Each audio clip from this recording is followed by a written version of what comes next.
நான் யாரு? நான் எங்க இருக்கேன்? பண்றதெல்லாம் பண்ணிட்டு ஒன்னும் தெரியாத பப்பா மாதிரி முழிக்கிறான் பாரு.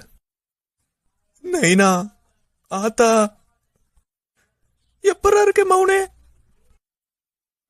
நம்ம கிளான்காரங்கெல்லாம் மேல செம பாஸ்தல இருக்கானுங்க. உன் நைனாவால கூட உன்னை காப்பாத்த முடியாது. யாரா அந்த பையன்? நான் தான் அந்த பையன். உனக்காண்டிதான் காத்து நின்றோம். வணக்கண்டா மாப்பிள. சொர்க்கத்திலேயாவது கொஞ்சம் சிரிங்களாண்டா.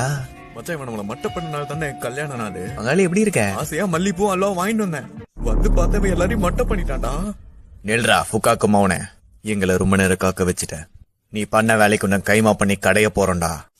நீ ஏறி ஆடிட்டாச்சி, இது நம்ம காலம். உனக்கு சப்போர்ட்டுக்கு நான் இருக்கேன். இவனா வில்லங்க பிடிச்சவனாச்சே.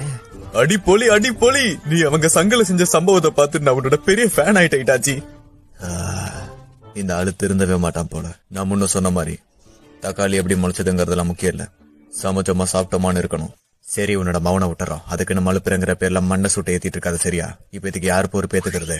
அடச்ச, அந்த சனிய சாஸ்கே கையிலேயே நான் சாகணும். அந்த உச்சிக்காகலான சேர்ந்தவனுக்கு மட்டும் என்கிட்ட கிடைச்சானுங்க, கும்மு கும்முன்னு கும்மி கண்டம் துட்டமா வெட்டி களைச்சு போட்டுருவேன். நாங்க என்ன சீட்டு கட்டா கழிச்சு போடுறதுக்கு? ஆமா, மல்லிப்பூ இவரு கொடுத்துட்டா அல்வாவி சேர்த்து கொடுத்துரு. அதெல்லாம் மாமா வாங்கிப்பாரு.